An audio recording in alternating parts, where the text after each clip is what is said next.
The train whistle echoed from the small station more than 10 kilometers from the village. Long and hollow like the breath of an old man, Trung pulled the gray suitcase down from the bus's luggage rack, his hand lightly gripping the handle. Eyes fixed on the red dirt road stretching ahead.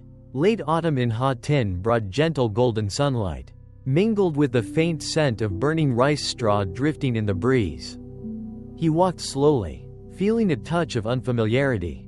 It had been nearly 12 years since he left the village for Hanoi to study and work. Now, almost everything remained the same: the bamboo groves along the road, the small pond in front of Mr. Din's house, the sprawling banyan tree at the head of the hamlet.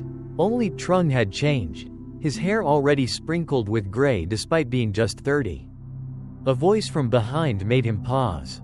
Ms. Hua, the neighbor, carrying a basket of sweet potatoes, hurried over with a bright smile. She tilted her head, her voice filled with joy. Trung, is that you? It's been so long since you came back. This afternoon, when some of the ladies in the village said they saw someone who looked like you, I didn't believe it. Trung set his suitcase down, nodded, and smiled. Yes, it's me, Kai. I came home for a few days to visit, and to take a break for a while. Ms. Hua placed the basket by the roadside and wiped the sweat from her forehead. I thought you'd be too busy, but turns out you're willing to leave the city for the countryside. Are your parents doing well? Trung answered softly, his eyes turning toward the narrow lane leading to his house. They're healthy, but I've heard there've been strange things happening in the village lately, so I wanted to come back and see for myself. Ms. Hua hesitated, blinking quickly. Well, strange things happen in every village, but since you're back, you'll hear about them soon enough. I'll be going now. The sweet potatoes will get cold if I linger. With that, she lifted the basket and walked away quickly. Trung watched her go, feeling as though she had just avoided saying something. He pulled his suitcase into the lane, the sound of the wheels mingling with the chirping of sparrows on the rooftops. His house stood at the end of the lane, its old red brick walls and moss-covered tile roof showing their age. The bamboo gate creaked as he pushed it open, and the air carried both the musty scent of dampness and the sweet aroma of grapefruit blossoms. His mother, Mrs. Liu, hurried out from the kitchen, her eyes glistening. Trung, you're home? My goodness, it's been years since I last saw you. The last time you came was for your grandfather's death anniversary, and you stayed only 2 days. Trung put an arm around her shoulders, smiling gently. I've missed you and this home so much. Ma, I'll be staying for a while this time. To rest. She looked him up and down, smiling and shaking her head. You've gotten so thin. Come in, wash up, and eat. I've just made braised fish and sour soup, all your favorites. During dinner, his father, Mr. Tu, spoke little, only picking out pieces of fish for him. From time to time, he glanced out the window at the old starfruit tree swaying in the breeze. When they finished eating, he finally spoke, his voice low and serious. You can stay as long as you want, but don't go out too much at night. Lately, there have been some bad things in the village. Trung looked up immediately. I've heard rumors, but I don't know the details. Mr. Tu rose slowly and stepped onto the porch, his voice dropping even lower. There have been a few disappearances, all near the old river landing. People say if you hear someone calling your name, don't answer, or you might be led away. A shiver ran through Trung, but he said nothing more. He knew his father. Once he stopped talking, it meant he didn't want to discuss it further. That night, Trung sat on the porch, listening to the chorus of insects. The wind carried the earthy scent of damp soil from the garden. Suddenly, from the far end of the yard came the faint sound of footsteps, like someone treading on dry leaves. He stood up and called out loudly, "Who's out there?" No answer, only the footsteps stopping. He stepped down a few stairs, eyes scanning the darkness. Then, a woman's voice drifted through the night, soft and distant. Trung, come here. He froze, heart pounding. The voice sounded familiar, like someone he once knew well. But just as he was about to step forward, his mother's voice called sharply from the kitchen. Trung, come in here for a moment, I need your help. He turned back toward the house, and when he looked toward the garden again, it was empty and still. The next afternoon, Trung went to see Uncle Lak, a close friend of his father's, to borrow some bamboo for a gourd trellis. Uncle Lak poured tea and smiled as they sat down. "I heard you just got back. Took you long enough. Hanoi must be exciting, huh?" Trung replied, lifting his teacup. "It's busy, but probably not as warm as home." Uncle Lak's tone grew serious, his eyes narrowing. "I'm sure your parents have told you. This village hasn't been peaceful lately. Just last night, someone heard a voice calling by the river landing again. Strangely, everyone says it sounds like someone they know, like family." Trung frowned slightly. "That river landing, I passed by it recently. Is it the one with the big silk cotton tree, Uncle?" Uncle Lak nodded. "That's right. Decades ago, a young woman hanged herself from that tree. Ever since then, every autumn something strange happens. But anyway, don't get curious, better to keep yourself safe." The conversation lingered in Trung's mind all afternoon. Passing through the market, he ran into an old friend, Tuan, who had lived in the village his whole life. Tuan was selling fish, and when he saw Trung, he grinned. He set down the basket of fish and stepped out to shake hands. "How long have you been back? I heard you came from the city. Thought you'd only stay a few days." Trung smiled. "Probably a few months. I want to relax. And I've heard some stories in the village. Got me curious." Tuan smirked slightly, but his tone slowed. "Curiosity can bring bad luck. Those missing persons cases, police searched for ages but found nothing. I've heard that voice myself. But I ran straight home without looking back." Trung stayed silent. He knew the more he pressed, the more people would avoid the topic. That night, darkness fell faster than usual. Trung sat on the porch with a cup of hot tea, listening to the wind through the bamboo. This time, the sound of footsteps came again from the far end of the yard. He stood, heart pounding harder than the night before. He moved closer, his eyes adjusting to the dark.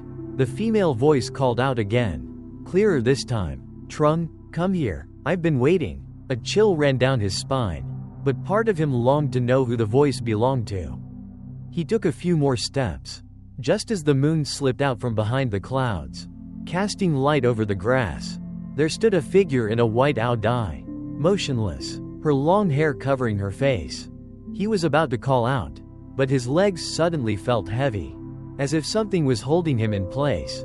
His heart raced. When he finally managed to move, the figure had vanished, leaving only the cold wind whispering through the bamboo like a sigh. Trung stood still for a long while before taking a deep breath and heading back inside.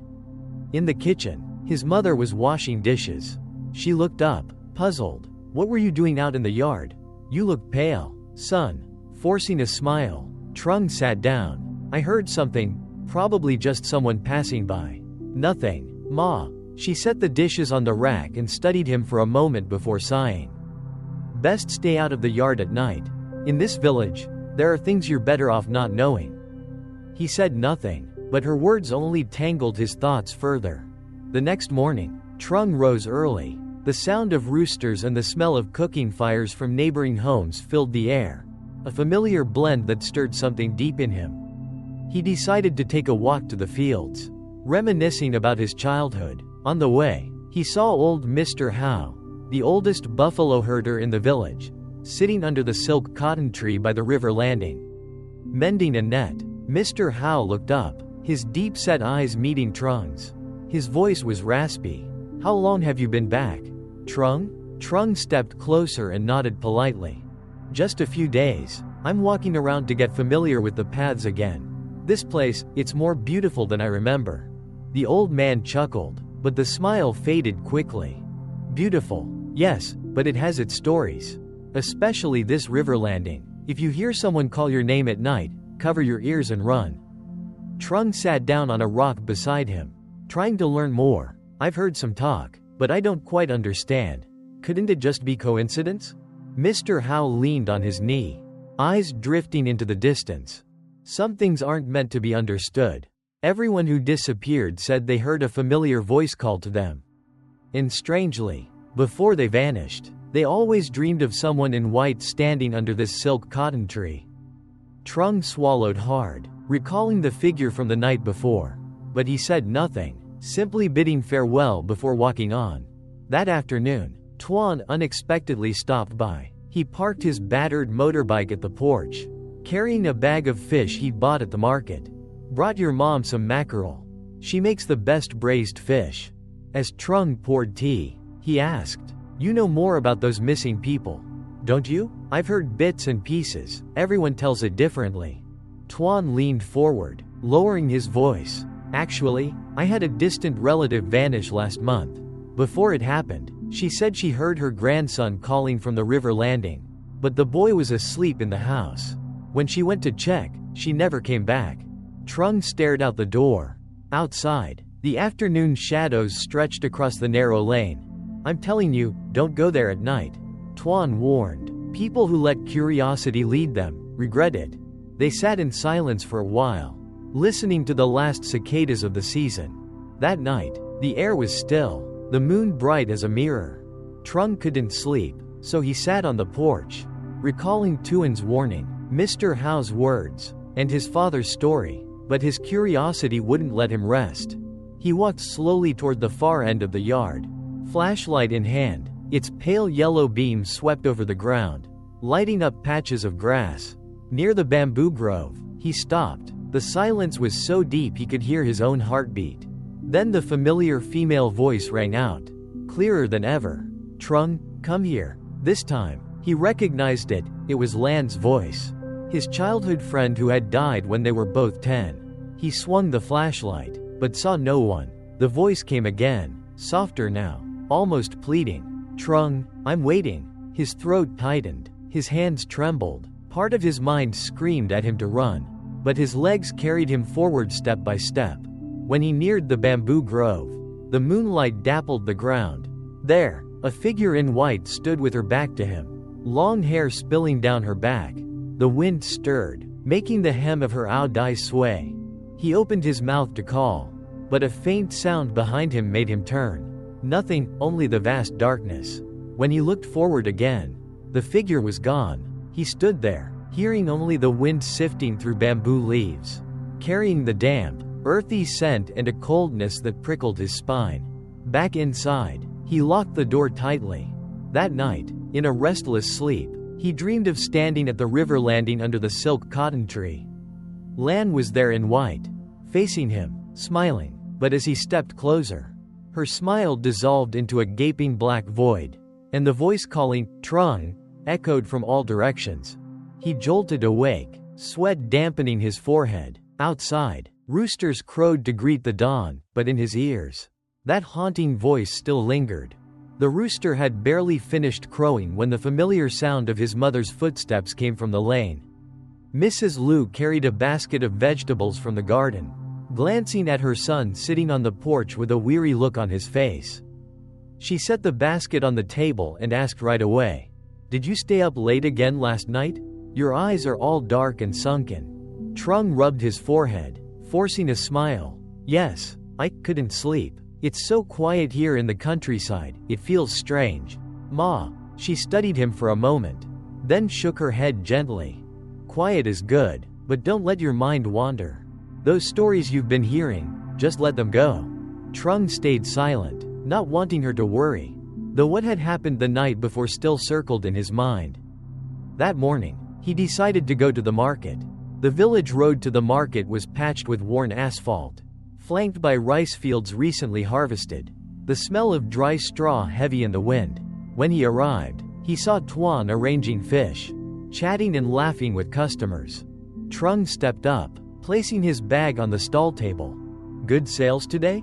Tuan wiped his hands on his apron and replied, "Not bad. What brings you to the market? Planning to buy something?" Trung smiled. "Some meat and vegetables." "Oh, are you free tonight? Come by for some tea." Tuan tilted his head, a flicker of hesitation in his eyes. "I'm free, but don't ask me to go to the river landing. All right? I'm not setting foot there." Trung waved his hand, feigning a light chuckle. "Relax, I just want to talk." That evening, Tuan did come. They sat on the porch under the dim yellow light, the croaking of frogs drifting in from the canal. Pouring tea, Trung spoke slowly. "Tuan, last night, I heard the voice again. It was Lan's. Tuan froze, setting his cup down. Lan, the girl who died when we were 10. Trung nodded. Yeah, I'm certain it was her voice. I even saw a figure in white. Tuan exhaled heavily, his gaze fixed on the dark garden. You should be careful. Lan's story, the elders in the village still treat it as a taboo. Back then, there were plenty of rumors, but no one dared speak plainly. Leaning in, Trung lowered his voice. Then tell me what you know. Tuan looked at him for a long moment before speaking softly. I heard that before she died, Lan often said she saw a strange woman standing under the silk cotton tree. The night she died, someone heard a voice calling, just like someone they knew. The next morning, Lan was found at the river landing, but she wasn't breathing. Silence fell. The night wind whispered through the bamboo, sounding like hushed voices. Near midnight, after Tuan had gone home, Trung still sat alone. He gazed into the dark stretch beyond the garden, sensing someone standing there. This time, there was no voice, only a faint shadow shifting in the moonlight. He squinted and stepped down from the porch. The shadow moved, retreating toward the far end of the yard. Somehow, his legs carried him after it. When he reached the bamboo grove, the shadow had vanished, but farther off, toward the river landing, the moonlight shimmered on the water's surface. He stood still, hearing the faint ripple of water, and then, a woman's voice softly called. Trung, don't be afraid. He stepped back once, but his eyes stayed fixed on the darkness near the landing. The voice came again, long and soft like the wind. A chill ran the length of his spine, yet something compelled him forward. He stepped to the edge, leaning over to look. The water reflected his own face, but beside it, faint and pale, was another face, smiling. Trung startled and stepped back, his foot catching on an exposed bamboo root. He nearly fell, his flashlight slipping from his hand and rolling across the ground in flickering arcs of light. When he picked it up, the surface of the water had returned to perfect stillness, the moon reflecting clearly in each tiny ripple. His breath came fast and shallow as he turned back toward the house. In his mind, that pale face replayed over and over, clearer than in any dream. The next morning, his mother was out in the yard drying rice. When she saw Trung step outside, she looked up and frowned. She brushed her hands against her shirt and asked, "You went outside again last night, didn't you?" "I heard the door open." Avoiding her gaze, Trung replied, "I just wanted to take a walk and look at the moon." She set the rice tray down, her voice firm. "Don't test your luck anymore. The thing at the river landing, I don't want to talk about it, but it's no joke. Many have gone missing, and their families have suffered greatly." Trung said nothing. He knew she was worried, but that strange pull inside him only grew stronger, urging him to find out more. That afternoon, he went to the tea shop at the entrance of the village. The owner, known to everyone as Mrs. Cook, had a reputation for knowing all the gossip. As soon as she saw him, she beamed and invited him to sit. She placed a glass of iced tea in front of him. "Haven't seen you in ages. I hear life in the city is pretty good." "Huh?" Trung smiled faintly. "Not exactly. It's convenient, but nothing beats the air here in the countryside." Mrs. Cook took a sip of tea and lowered her voice. "Lately, the whole village has been buzzing about what's been happening at the river landing. Have you heard?" Leaning forward, Trung feigned casual interest. "I've only heard bits and pieces. What's the real story?" She glanced around before speaking softly. All the people who disappeared had one thing in common. Before it happened, they heard someone calling them, a voice that sounded just like a loved one.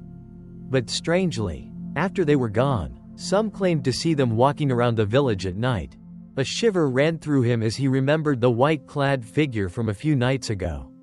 Mrs. Cook continued, "Some say they're restless spirits, unable to move on, but others believe they were led away by something, not just an ordinary ghost." That evening, when the wind began to pick up, Trung stayed inside with his father. Mr. Tu was repairing a bamboo chair, speaking as he worked, without looking up. "Son, if you ever hear a familiar voice but can't see the person, turn your back and walk away. The words of the elders are never wasted." Trung nodded, but he didn't dare mention the face he had seen in the water. He didn't want to make his father worry even more. Night fell, the moon hidden behind clouds, leaving only a dim, hazy light. The chorus of insects blended with the rustling bamboo into a haunting melody. Trung lay in bed, eyes wide open. Then came the sound of footsteps on the porch. He sat up sharply and stepped outside. This time, the sound wasn't from the far end of the garden, it was right at the bamboo gate. A lone figure stood there, back turned toward him. He called softly, "Who's there?" The figure didn't turn around, only tilted its head slightly before speaking, in Lan's voice, as clear as if she were right beside his ear. "Trung, I've been waiting so long." His hand trembled as he stepped closer. When he was just a few paces away, the figure slowly turned. Black hair veiled most of her face, but a pale, faint smile was visible. Her lips moved, forming words he couldn't quite hear. The wind rose sharply, carrying the smell of mud and stagnant pond water. Suddenly, the figure stepped back and vanished into the bamboo, dissolving into the shadows. Trung stood frozen, heart pounding. In the distance, the river landing emerged faintly under the dim glow of a nearby house's oil lamp. The water rippled gently, and it seemed someone was standing there, waiting for him. The night was so still he could hear his mother's voice calling from inside the house. "Trung, come in, son, the dew's falling." Slowly, he turned back, but his eyes never left the river landing. The hazy figure remained, unmoving, as if certain he would return. Trung lay awake the entire night. The image of that figure with its pale, faint smile lingered in his mind, as if it were standing right in the corner of the room, waiting for him to open his eyes. The wind drifted in through the porch, carrying the musty scent of stagnant pond water. In the morning, his mother noticed his face was pale and frowned. "Did you stay up late again? Or go out?" she asked, hands on her hips. Avoiding her gaze, Trung forced a small smile. "No, Ma, I just didn't sleep deeply." She set a bowl of porridge on the table, her voice slowing. "People come back to the village to rest, not to wander. Especially here, in this village, you should never be out at night." He only nodded, though inside, the urge to uncover the truth kept clawing at him. That afternoon, Trung ran into Nam, an old childhood friend, cutting grass along the edge of a field. When Nam spotted him, he grinned, resting the sickle on his shoulder. "You've been back for days and haven't come to my place? Forgotten your old friends?" Trung smiled. "Just busy with family matters. But, have you heard anything about the river landing?" Nam raised his eyebrows, his voice dropping. "Why do you want to know?" "No one here wants to go near that place." Trung stepped closer, determined. "I've seen someone there. It's like they're calling me." Nam's expression hardened, his grip on the sickle tightening. "If you really hear it, don't answer. You don't understand. Someone drowned there once, and their body was never found. Ever since, every few years, someone goes missing." Trung stayed quiet. The wind from the fields carried the scent of young rice, mixed with the damp chill from the nearby canal. That night, he didn't go outside, but sat by the window looking toward the bamboo grove. The moonlight was faint, just enough to illuminate the shifting shadows in the wind. Then, as if someone were whispering directly into his ear, "Trung, come here." He spun around. The room was empty, but out there, among the bamboo trunks, a white blur flickered. His heart pounded, his hands gripping the window bars tightly. The faint sound of footsteps, light as mist, moved toward the river landing. The figure glided, not touching the ground. Trung leapt up, opening the door and stepping out, even as Nam's and his mother's warnings echoed in his mind. With each step, the chirping of insects faded, leaving only the soft lap of water against the shore. At the river landing, he stopped short. On the water's surface, his reflection was warped, stretched unnaturally. Just behind that reflection, another face slowly emerged. It was Lan. She smiled, her dark eyes deep and endless. Her lips moved, and her voice rose as if from the depths of the water. "Trung, come with me." He tried to step back, but his legs felt heavy, rooted in place. The water suddenly darkened, ripples spreading outward, icy cold. From behind him, Nam's urgent voice rang out. "Trung, don't look down." He spun around, but Nam was nowhere to be seen, only the rustling of bamboo leaves and thick darkness. When he looked back at the shore, the water was flat and still. No one was there. He stood there for a long time, until a dog's barking echoed from the head of the village. The dew had thickened, soaking his shoulders in a clammy chill. In the distance, the flickering light from his mother's house beckoned him home. But just before leaving the landing, he caught a glimpse, a pale white hand slipping beneath the surface, leaving only a faint ripple behind. Trung stood frozen. The wind blew harder, carrying the cold, fishy stench rising from the water, making him shiver. He took a few steps back, but his eyes stayed fixed on the spot where the hand had just vanished. In the darkness, the water looked like a black mirror, waiting for him to step closer so it could swallow him whole. Behind him came the sound of footsteps crunching over dry leaves. Trung spun around. Nam emerged from the shadows of the bamboo, breathing heavily, sweat beading on his forehead despite the chilly air. Nam pointed sharply toward the shore, his voice edged with anger. "Are you crazy, Trung? I told you, never come here." Still shaken, Trung's voice trembled. "Nam, you were just here, calling me, right?" Nam frowned, his eyes darting around before answering. "I only just got here. I saw you heading toward the landing and followed. I've been at home until now." Trung stepped back again, drawing a deep breath to steady himself. "Then, who called me?" Nam didn't answer right away. He looked down at the water, then lowered his voice. "You need to stay away from this place. Ever since Lan died, the water has been holding voices at night. Anyone who hears them and steps closer usually never comes back." Trung silently followed Nam back. Along the way, the moon disappeared behind clouds, leaving only the faint glow from a few distant houses. The chirping of insects filled the air, except whenever they passed a bend in the river, where the sound vanished completely, as if swallowed. At the entrance to the lane, Nam stopped and spoke with more seriousness than ever. "I know you don't believe in this stuff, but you have to promise me, never go to the river landing alone. Especially at night." Trung gave a slight nod, though deep inside, the ember of curiosity still burned. The next morning, his mother was tending the stove when she said, "This afternoon, you're coming with me to Mr. Nam's for a death anniversary feast. He's an old friend of your father's. It's been years since he last held such a big gathering." Leaning against the table, Trung asked, "Is Mr. Nam's house near the river landing?" Mrs. Liu shot him a quick, probing glance. "Yes, but why are you asking? That place, you shouldn't be wandering near it." He smiled reassuringly. "I was just asking. There'll be plenty of people there for the feast." That afternoon, the village felt livelier than usual. Children played along the road. The smell of wood smoke and fresh beetle blossoms drifted from gardens. Mr. Nam's house was crowded, with tables and chairs filling the yard. Thin but sprightly, he greeted Trung warmly. "It's been so long since you came home. Sit down here. Share a drink with me to warm up," Mr. Nam said, patting Trung on the shoulder. During the meal, conversation revolved around the harvest and family matters. But amidst the laughter, Trung noticed an old woman sitting in the corner, her gaze fixed on him. After catching her eyes several times, he leaned toward Nam and asked quietly, "Who is that old lady?"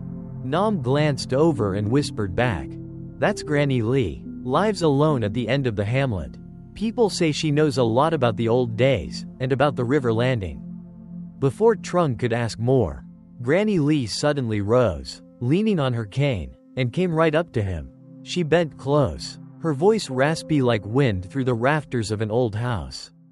"Last night, you saw it, didn't you?" Trung's whole body went rigid. Before he could respond, she had already stepped back, her eyes glinting with something strange, then turned away as if she had never spoken at all. When the feast ended and guests began to leave, dusk had already deepened and the mist was rolling in. Passing by the river landing, Trung instinctively glanced over. Through the thin veil of fog, a figure stood motionless on the bank, long hair covering most of its face. A cold wind swept past, bringing with it the smell of wet mud and damp air. The figure tilted its head slightly, as if waiting. Trung froze in place, Farther ahead, Nam called out, urging him, "Trung, come on." But his legs refused to move. Trung felt as if time had stopped. All the sounds around him vanished, leaving only the gentle lapping of water against the bank. The figure still stood there, motionless, long hair hanging down, a wet white dress clinging to its form. He swallowed hard and tried to take a step forward, just as a hand clamped firmly on his shoulder from behind. Nam's breath was ragged, his voice urgent. "What are you doing here? Get any closer and you're done for." Startled, Trung spun around, but when he looked back toward the riverbank, the white figure was gone. Only the drifting mist swayed with the wind. He stammered, "Did you see someone standing there just now?" Nam glanced around quickly, then replied sharply, "No one's there, let's go." Nam pulled him away, but Trung's heart felt heavy. The image of that white figure was burned deep into his memory, cold and unreal. That night, Trung tossed and turned, unable to sleep. The chirping of insects outside the garden was constant, but every so often, there came a faint sound, like fingernails lightly scratching against the window. He sat up and moved to the curtain, pulling it back slightly. Outside was pitch dark, save for the pale moonlight spilling over the banana grove. The breeze rustled the leaves, making them clap together. Trung exhaled softly, telling himself he was just imagining things. He turned to go back to bed when a low, drawn-out voice floated in from the garden. "Trung, come down here." The voice was both a whisper and an echo, but the tone was unmistakably Lan's, the girl who had vanished at the river landing. Trung froze, his heart pounding. He opened the door, stepping onto the porch, eyes straining toward the banana grove. The wind stirred again, the leaves slapped together, and in the clearing between them, he thought he saw someone standing there. The next morning, Mrs. Liu noticed the dark circles under her son's eyes and asked, "Were you up late again last night? You look exhausted." Trung only smiled faintly and changed the subject. He didn't want to tell her about what had happened. Still, the rest of the day, he felt restless, ears tuned to every sound around the house. By evening, Nam came over carrying a bottle of rice wine and a bag of snacks. He set them down on the table. "Are you free tonight? I want to tell you something about Lan." Trung looked surprised. "You've never talked in detail about her. Why now?" Nam sat down, poured wine into cups, and handed one to Trung. "Because I'm afraid you'll see what I saw. And if you've already seen it, you need to know the truth." Trung stayed quiet, waiting for him to continue. Outside, the late sun draped the roof tiles in gold, and the sound of chickens heading to roost filled the air. Inside, the atmosphere seemed to grow heavier. Nam's eyes shifted toward the door, his voice dropping. "The night Lan died, I was at the river landing. I saw her get pulled under, but it wasn't a person who pulled her." Trung frowned. "What do you mean?" Nam tightened his grip on the cup, his voice turning hoarse. It was something from beneath the water. White, almost glowing. It grabbed Lan's leg and dragged her down. I even heard it call my name, but it wasn't Lan's voice anymore. A gust of wind blew in, tilting the flame of the oil lamp on the table. Both of them went silent, listening to the faint hiss of wind through the cracks in the door. A chill crawled down Trung's spine, while Nam kept his eyes locked on the darkness outside, as if straining to hear if someone would call again. Then, a soft clack came from the yard, like something small had fallen. Nam shot to his feet, motioning for Trung to stay quiet, and stepped out onto the porch. He bent down and picked up a small, tarnished silver bracelet, broken in one place, identical to the one Lan used to wear. The wind swept past again, this time bringing the foul, muddy smell of river water. From the far end of the garden, a white figure glided across and disappeared into the bamboo grove. Nam was still crouched, clutching the silver bracelet tightly.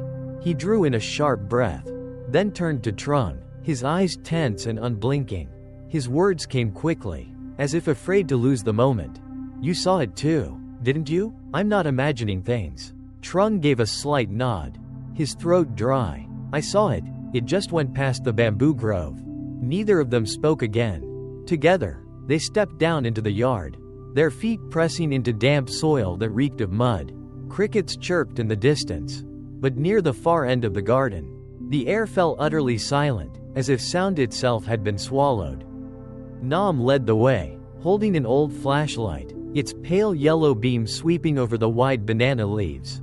Trung followed closely behind, his eyes scanning every shadow. At the edge of the bamboo grove, Nam stopped. He swept the light to the left, the place where they'd glimpsed the white figure. No one was there, only the dense bamboo, rustling softly in the wind, and the faint, earthy smell of rotting leaves. In a low voice, Trung asked, "Are you sure it went this way?" Nam gave a small nod, then moved forward along a narrow path leading to the riverbank. The flashlight's beam suddenly caught a patch of trampled grass, as if someone had just passed through. Tiny droplets clung to the blades, glinting faintly in the light. Nam crouched, touched the grass, then brought his fingers to his nose. He frowned. River water, and that same fishy smell. Just like the night land disappeared. Trung swallowed hard, his gaze drifting toward the moonlit river. The night air rising from the water was cold and sharp. Suddenly, a sharp snap echoed right by his ear. Trung whipped around. No one was behind him. Nam had heard it too. He quickly swung the flashlight in a circle. In the open space between the grassy patch and the riverbank, a white figure was crouched with its back to them. Long hair hung down, completely hiding its face, both hands resting on its knees. Nam gripped Trung's arm, his voice trembling but urgent. "Back away, don't let it turn around." But it was already too late. The figure slowly rose to its feet, turning halfway toward them. In the moonlight, Trung saw the face. It was Lan's. But her eyes were pure white. The pupils gone. She opened her mouth, her voice raspy, drawn out. "Trung, give it back to me." Nam yanked Trung backward, but his foot caught on a bamboo root, sending him sprawling to the ground. The flashlight rolled away and went out. The white figure began walking toward them in slow, deliberate steps. With each step, droplets of water dripped onto the earth, leaving a dark, wet trail. Trung scrambled to his feet, dragging Nam toward the house. As soon as they crossed the bamboo grove, Lan's voice rang out again, closer this time, almost at the nape of his neck. "Trung, don't leave me." Neither dared to look back. When they reached the yard, Mrs. Liu was standing on the porch, broom in hand. She frowned at the sight of the two young men rushing into the house. Pale-faced and drenched in sweat. "Where have you two been running from? Why are you soaked like that?" she demanded, struggling to catch his breath. Trung shook his head. "No, nothing, Ma." Nam stayed silent, giving Trung a small gesture to keep quiet. Mrs. Liu watched them for a moment, then sighed and stepped inside. But before closing the door, she said something that sent a chill down Trung's spine. "Since this afternoon, I've seen Lan standing outside the fence more than once." Trung and Nam stood frozen in the middle of the yard. Mrs. Liu's words cut into their minds like a cold, sharp blade. The weak yellow glow from the oil lamp on the porch spilled out. But it wasn't enough to drive back the heavy darkness that blanketed the garden. Swallowing hard, Trung stepped closer to her. "Ma, you saw clearly? You're sure it was Lan?" Mrs. Liu slowly leaned the broom against the wall before answering. "I've lived this long. How could I mistake the neighbor girl? Her hair's down to her back.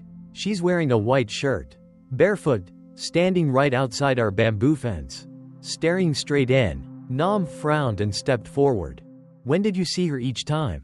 Mrs. Liu's eyes drifted toward the far end of the garden, her voice lowering. "Around dusk, and then again close to midnight last night. Every time I called out to her, she turned her back and walked away without saying a word."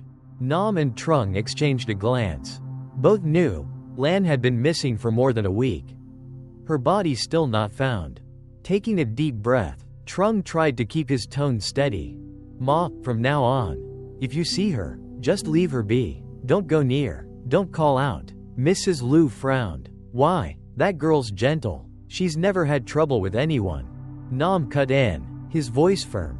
"Please, just listen to us. Don't ask too many questions." She looked at Nam with a mix of worry and suspicion, but said nothing more and went back inside.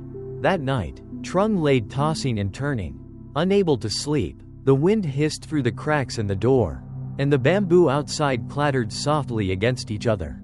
He lay on his side, gazing out the window at the moonlight spilling over the grass in the yard. Suddenly, a figure stood right at the fence line, thin, with long hair hanging down. Trung held his breath and shut his eyes, thinking that if he didn't look, it would disappear. But then a voice whispered, as if right beside his ear, "Come out here." His heart pounded. It wasn't an illusion, that voice was Lan's. He shot upright and turned to the window. But outside, the figure was gone. Only the wind and the rustle of bamboo leaves remained. The next morning, Nam arrived at Trung's house early. Lowering his voice, he said, "Last night I saw it too, standing by the river, staring straight toward your house." A shiver ran through Trung. "You're sure it wasn't a living person?"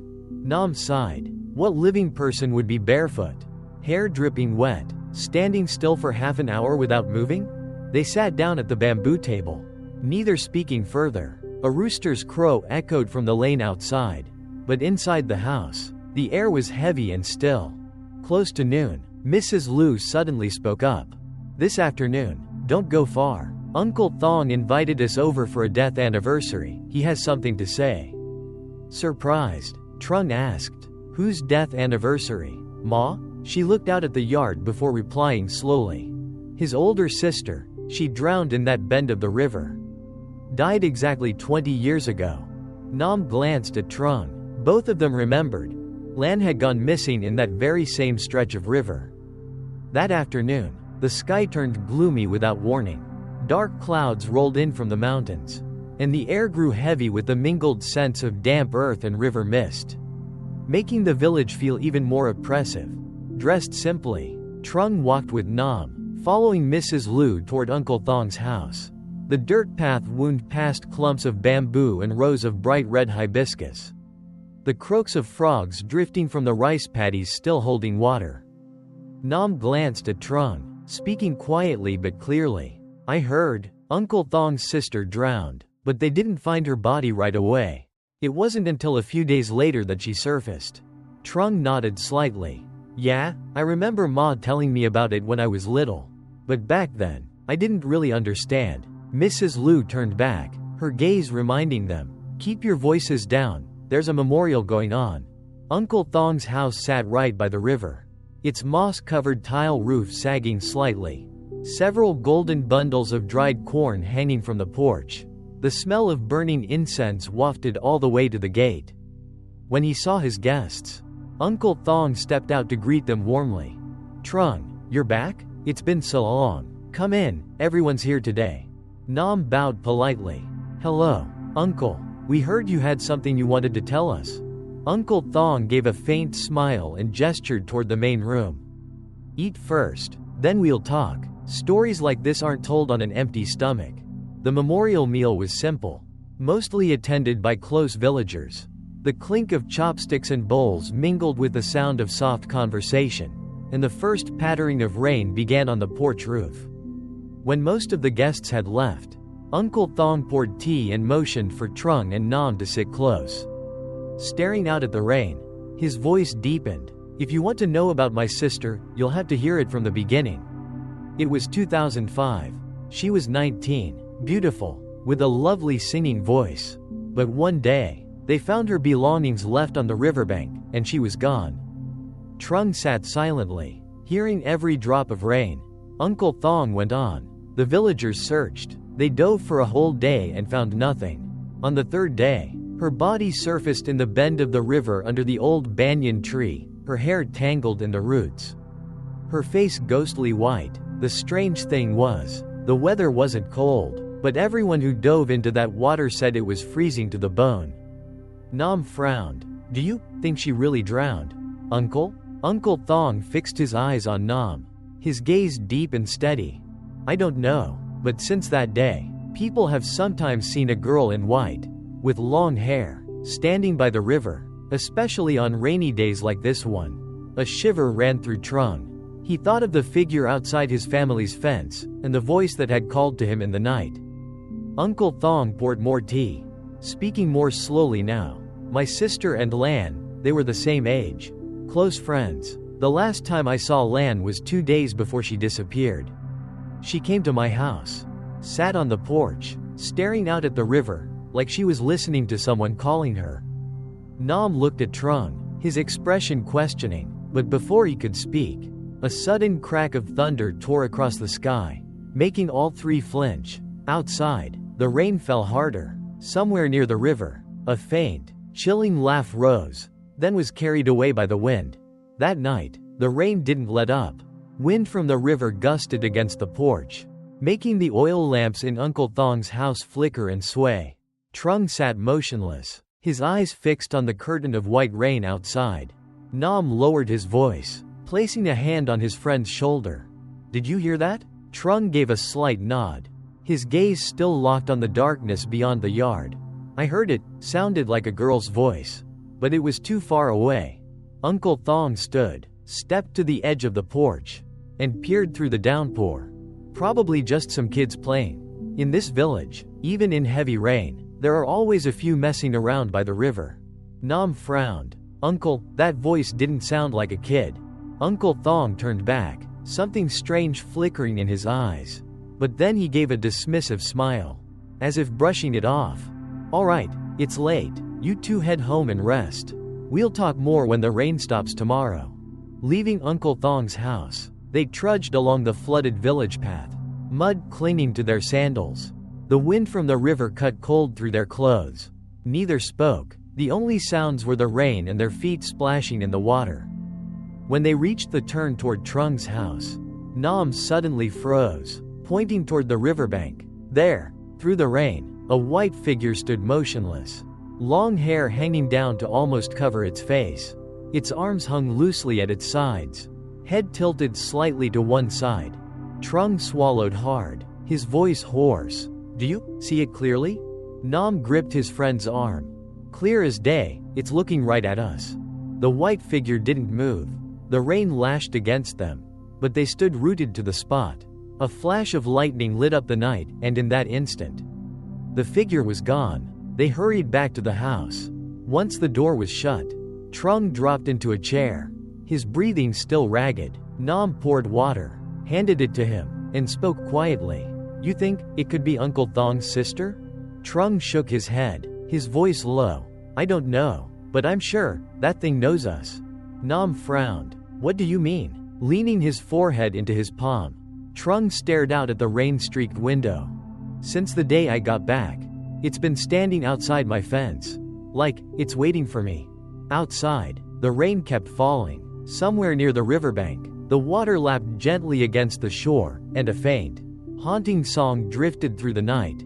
The next morning, the rain had stopped, but a thick blanket of fog covered the village. The sun had yet to rise, and the dirt road was still slick and muddy. The crow of roosters mingled with the calls of riverbirds somewhere in the distance.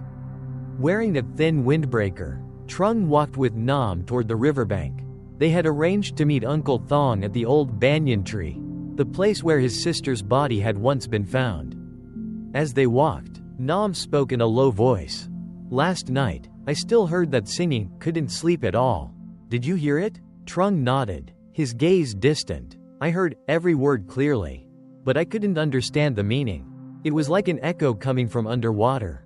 The old banyan tree stood at a bend in the river, its gnarled trunk draped with tangled clusters of roots hanging down like matted hair. Uncle Thong was already there, leaning on a bamboo walking stick, his eyes fixed on the still surface of the water. He spoke as they approached. "This place, back then, a lot of people wouldn't dare pass by.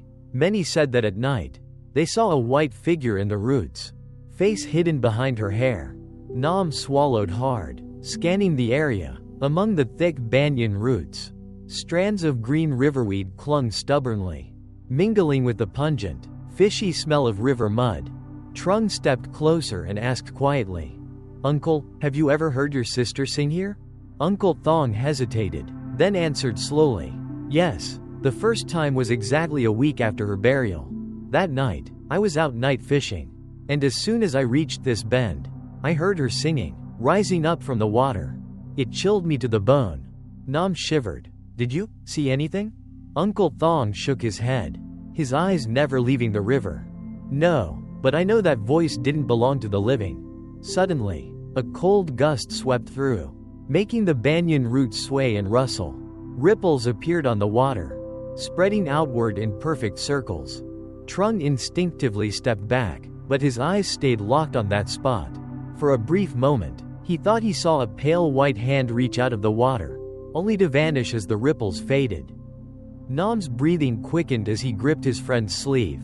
"You saw that, right?" Trung nodded, lips pressed tightly together. Uncle Thong looked at them, his eyes thoughtful, but said nothing. He simply turned and gestured for them to leave. On the walk back, Nam whispered, "I don't think it's a coincidence. It's trying to pull someone down."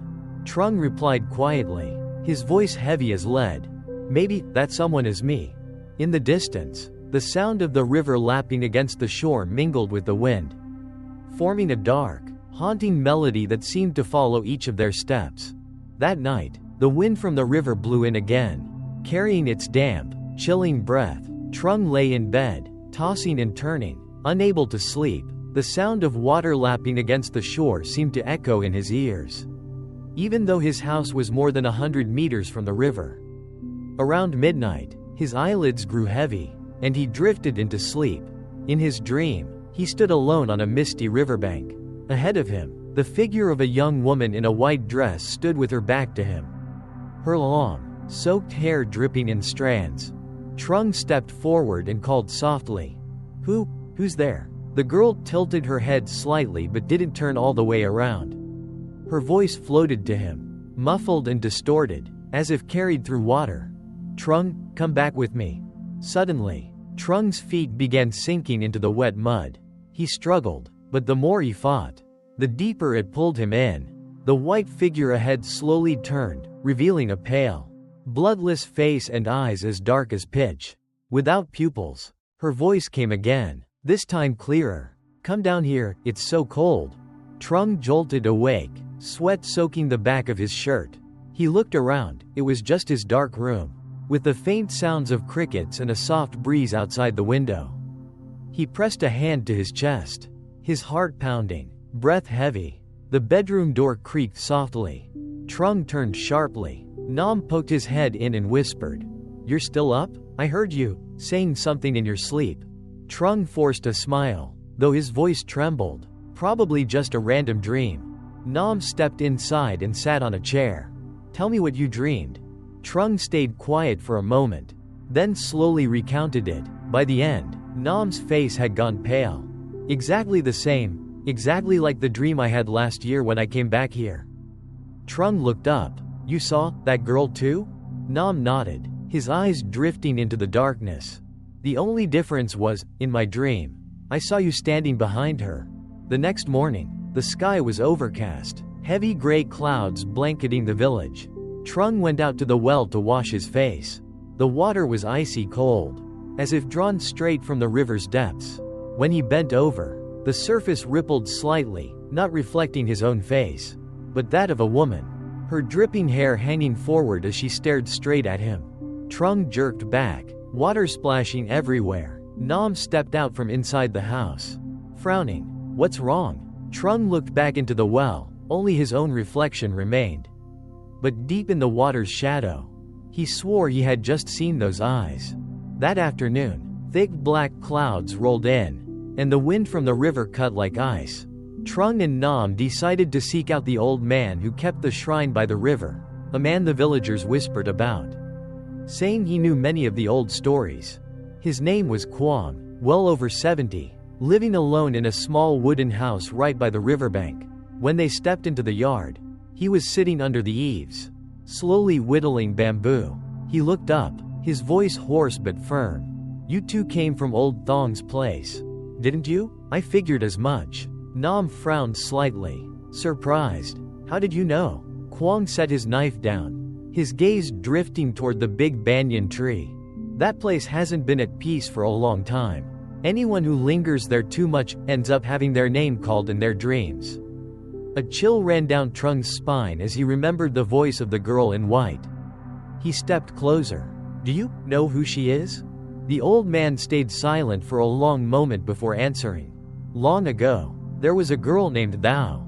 Poor family. Father died young, mother gravely ill. Someone promised to help her, but instead betrayed her, leading to her drowning right here at this bend in the river.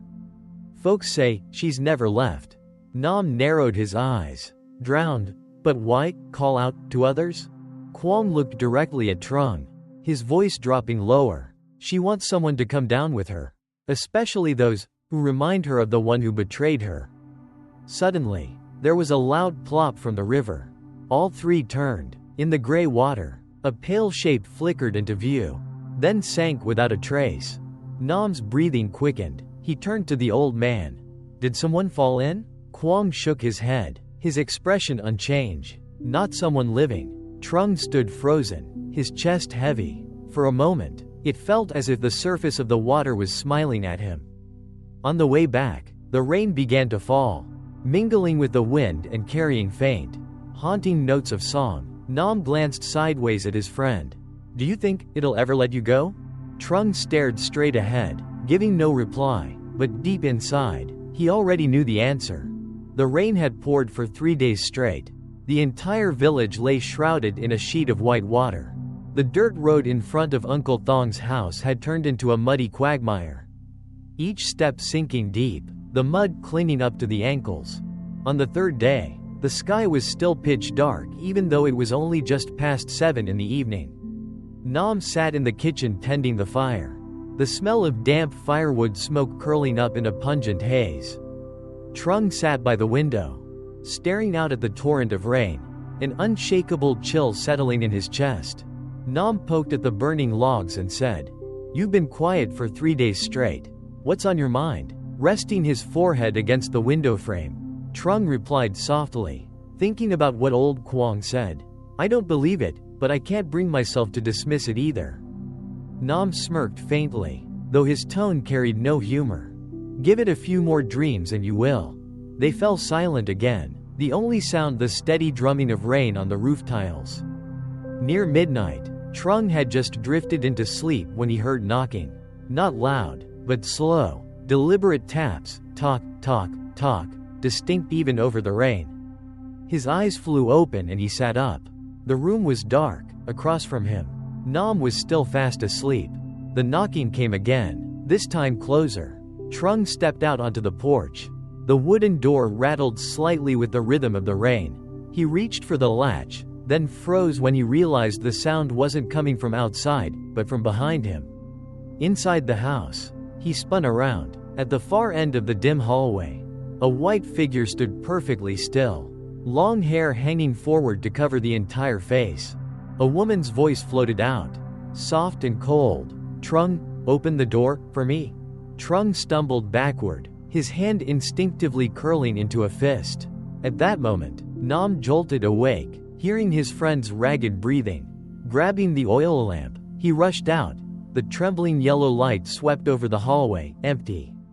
Narrowing his eyes at Trung, Nam asked, "What did you just see?" Swallowing hard, Trung's voice was low but certain. "She's already inside the house." Nam set the oil lamp down on the table, stepped closer, and gripped Trung's shoulder. "Listen to me, don't stay here another night. Tomorrow, when the rain stops, we'll go sleep at old Kwong's shrine. It's safer there." Trung nodded faintly, but his eyes stayed locked on the darkness at the far end of the hallway. He could feel the smell of river water creeping through the house, cold and rank, as if dredged from the bottom. That night, neither of them dared to sleep. Nam sat by the fire. Trung leaned against the wall, listening to every sound of rain on the porch roof. Near dawn, the downpour eased, leaving only the drip of water from the eaves into the yard. The next morning, they packed a few changes of clothes and decided to leave Uncle Thong's house. The path to Kwong's shrine was a muddy mess, every step sinking into the earth like something pulling them down. When they arrived, Kwong simply nodded, as if he'd been expecting them. He opened the door to the left-hand room, where an old wooden platform sat. "Stay here. Tonight, the rain will be heavy again." Nam set their things down and asked at once, "Is there any way to make her let go?" Kwong slowly poured tea, setting the cups in front of them. "Those who die unjustly are hard to lay to rest. especially when they still hold on to an unfulfilled promise. Trung's voice dropped. What promise? The old man didn't answer right away. He walked to the doorway, staring toward the river bend. After a long pause, he said, when she was alive, thou promised to leave the village with a man. But he betrayed her. She died, and the promise still hangs there. Now, when she meets someone who resembles him, she'll drag them down, no matter what.